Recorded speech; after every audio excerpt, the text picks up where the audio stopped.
नमस्कार, मी Deepak Darade. For the people न्यूजमध्ये आपलं सर्वांचं स्वागत आहे. मंडळी, आज 13 एप्रिल आहे आणि उद्या 14 एप्रिल आहे. भारतरत्न महामानव डॉक्टर बाबासाहेब आंबेडकर यांची जयंती आहे उद्या. आणि या निमित्तानं आज आम्ही तळेगाव दाभाडे हे पुणे शहरापासून साधारण 30 किलोमीटर अंतरावरचं जे छोटंसं एक शहर आहे, तिथं आलेलो आहे. आणि इथं बाबासाहेबांचं वास्तव्य होतं आणि ते जिथं वास्तव्य करायचं ते तो जो बंगला आहे, तो बंगला आहे हा. आणि हा बंगला आपण बघणार आहे आणि तुम्हाला या बंगल्याच्या जी आतली सगळी माहिती आहे ती देणार आहे. इथं इथं बाबासाहेब साधारणपणे 1947-48च्या आसपास हा बंगला त्यांनी विकत घेतला एका पारशी व्यक्तीकडून.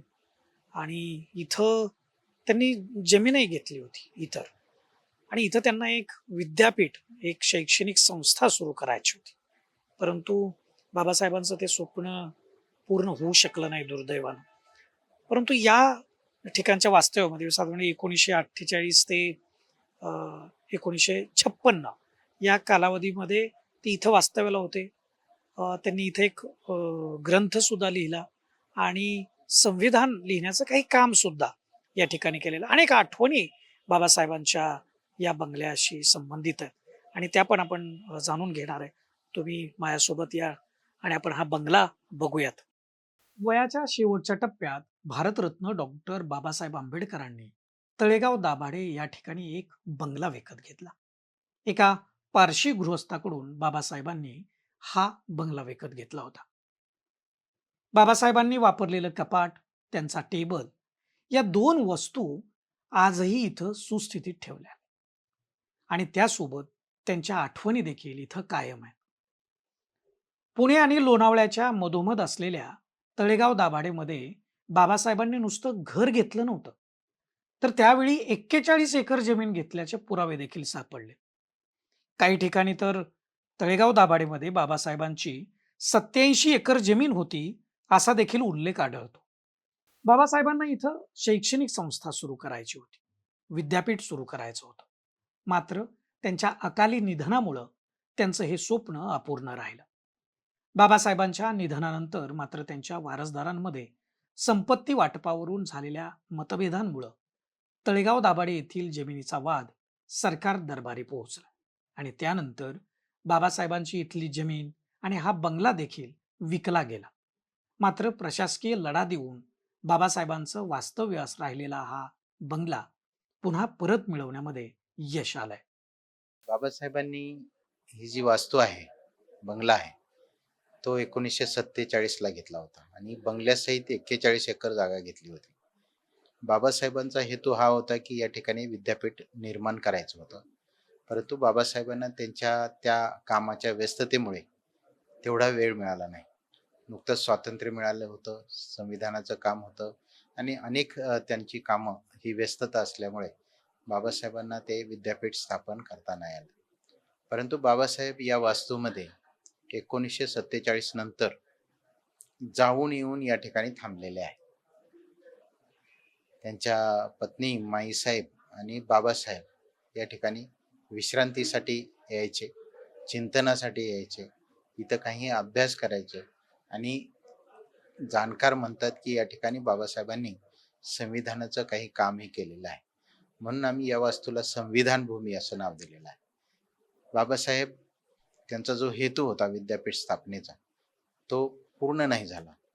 परंतु पुढे बाबासाहेबांना 1956 मध्ये त्यांचं महापरिनिर्वाण झालं आणि बाबासाहेबांच्या नंतर या जागेमध्ये थोडेसे वाद निर्माण झाले म्हणूया किंवा ही जागा नंतर ॲडमिनिस्ट्रेटर ऑफ मुंबई यांच्या मार्फत विकली गेली आणि ती एका ख्रिश्चन संस्थेने ही जागा घेतली बंगल्यासहित.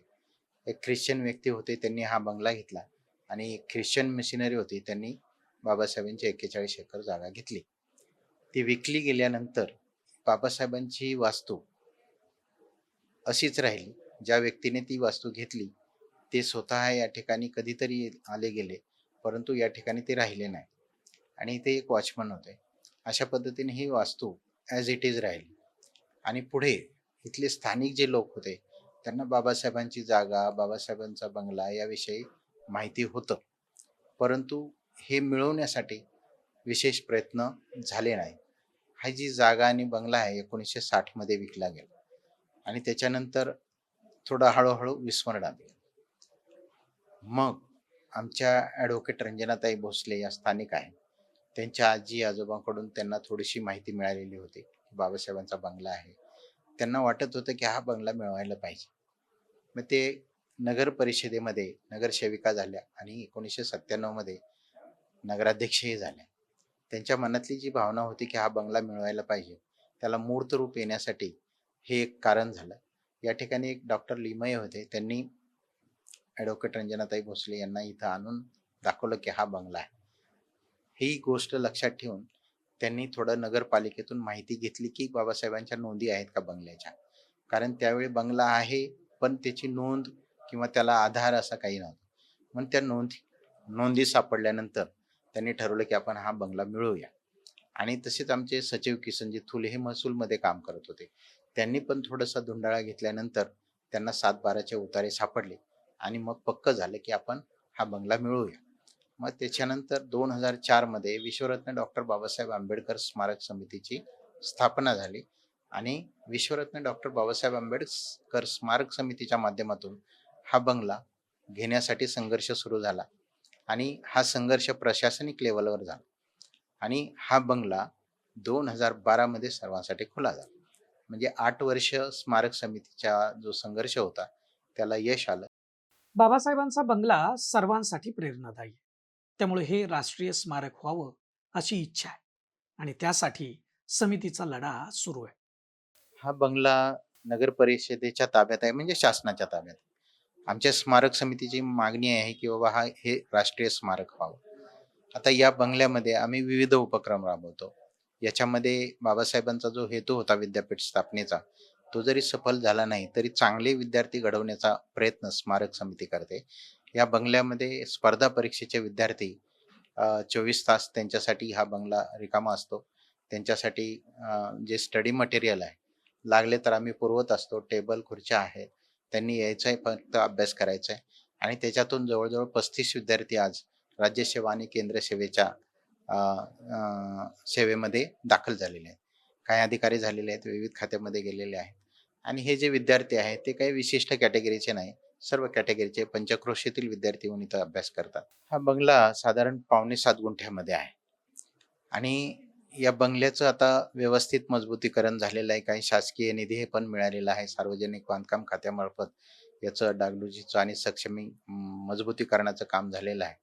परंतु हा बंगला पुढे चालून भिडेवाड्यासारखा होऊ नये म्हणून आमचा प्रयत्न असा आहे की बंगल्याला लागून जे प्लॉट आहेत, 29 गुंठे जागा आहे. ही 29 गुंठे शासनाने घ्यावी किंवा नगर परिषदेने घ्यावी असा आमचा प्रयत्न होता. त्यासाठी आपण अर्ज विनंत्याही केलेल्या आहेत. अ, या जागेवर नगर परिषदेतर्फे आरक्षणही टाकण्यात आलं होतं. परंतु ते आरक्षण उठवण्यात आलं 2014 मध्ये आणि नंतर मग स्मारक समितीलाच असं सांगण्यात आलं की आम्ही काही जागा विकत घेऊ शकत नाही. तेव्हा स्मारक समितीने जागा विकत घ्यावी आणि डेव्हलपमेंटसाठी आम्ही फंड देऊ. मग त्या माध्यमातून स्मारक समितीने ठरवलं की बाबा ही जागा आपण विकत घ्यावी. त्यासाठी आम्ही लोकांना अपील करतो की यासाठी पार्किंगची गैरसोय आहे.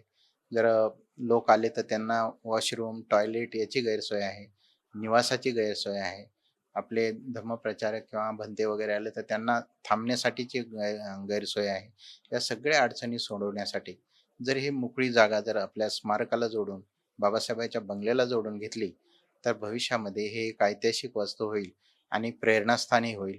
1948 ते 1956 दरम्यान म्हणजे बाबासाहेबांच्या निधनापर्यंत अधूनमधून काही काळ त्यांचं इथं वास्तव्य होतं. विश्रांतीसाठी, चिंतनासाठी, लिखाणासाठी बाबासाहेब इथं थांबायचे. संविधान लिहिण्याच्या कालावधीतही बाबासाहेबांनी इथं काही काळ वास्तव्य केलं आणि त्या दरम्यान संविधानाचा काही भाग तसेच इतरही काही लिखाण बाबासाहेबांनी इथं केल्याचं सांगितलं जातं. बाबासाहेबांची हीच अभ्यासू वृत्ती आणि त्यांनी जोपासलेली वाचन संस्कृती कायम ठेवण्याचा आणि त्या माध्यमातून बाबासाहेबांना आदरांजली वाहण्याचा प्रयत्न इथं सातत्यानं केला जातो. तर मागील जवळ-जवळ 7 ते 8 वर्षापासून आपण हा उपक्रम सुरू केलेला आहे. जसं आपण आता उल्लेख केला, की बाबासाहेबांना आपण वाचनातून आदरांजली वाहतो. नेमकं तोच उद्देश आम्ही डोळ्यासमोर ठेवून या ठिकाणी डॉक्टर बाबासाहेब आंबेडकर स्मारक समिती आणि आम्ही सर्व मावळातले जी शिक्षक मंडळी आहोत, त्यांचा महाबोधी मैत्री परिवार या दोघांच्या संयुक्त विद्यमाने दरवर्षी आम्ही 13 एप्रिलला हा प्रोग्राम इथं आयोजित करत असतो. सलग 18 तासाची आम्ही एक वेगळी नोंदणी करतो, की जे विद्यार्थी सलग 18 तास अभ्यास करू शकतील. त्यानंतर काही असे वाचक आहेत त्यांना 4 तास अभ्यास करायचा आहे, 5 तास अभ्यास करायचा आहे किंवा 2 तास अभ्यास करायचा आहे. अशा वाचकांना देखील आम्ही संधी इथं उपलब्ध करून देतो. डॉक्टर बाबासाहेब आंबेडकर म्हटलं की त्यांनी केलेलं प्रचंड वाचन, त्यांचा दांडगा अभ्यास आठवतो. त्यामुळे बाबासाहेबांसारख्या महामानवाला 18 तास वाचनातून दिलेली ही आदरांजली त्यामुळं विशेष ठरते. Bureau report for the people news, Talegaon Dabhade.